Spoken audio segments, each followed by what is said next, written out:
بسم الله الحمد لله والصلاة والسلام على رسول الله وعلى أهله وصحبه ومن والاه وبعد. السلام عليكم ورحمة الله وبركاته. نجيني رحمني في بركان ربي كينيا ورأمني كذلو داندي ساهرد في مرغت هاجرات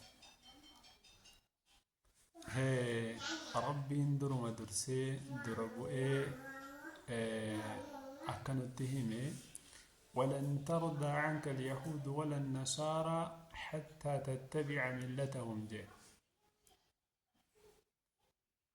يا نبي محمد صلى الله عليه وسلم قنكم سرا فدني سرا جالتني يهوداني في نصارانس دين أتقرتي قبضكنا hanga ati karaa isaanii hordoftutti ji'ee rabbiin gartee yeroo duraa dubbatee nutti himeetiin jira.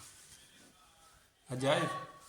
Raajii ammaan kana ta'u yoo laalle nama gartee silaa kun amantii keenyarraa iyyuu bakka hin bu'u, lakki kun yaada keenyaa miti, lakki kun nun laallatu, yaada nama dhuunfaati, yaanni kun dogoggora haa ta'uutii tarkaanfitu irratti fudhatamuu qaballee yoo jedhamuu baate sirreeffamuu qaba, sirreeffamatu itti kennamuu qaba yookiin gorfamuullee qaba ka jechuun irraa malu namni abbaa amantaa of godhee namni hedduun nama baalagee waan dubbatu hin beekne waan dalagullee hin beekne ol ba'ee gadi ba'ee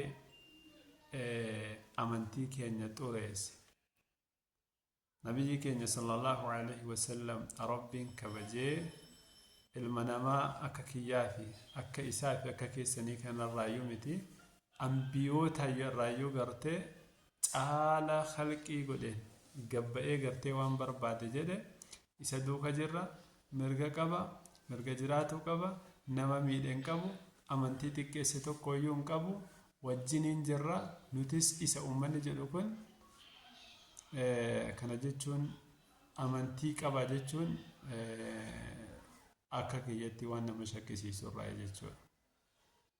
Kanaaf namuu karaa dhabe malee namuu carraa dhabe malee hundi jaraa fi marti jaraatu warri siduuka jirra jedhu kun marti isaatu waan san jechuudhaaf durumayyuu karaarra akka jiru namatti garsiisa jechuudha.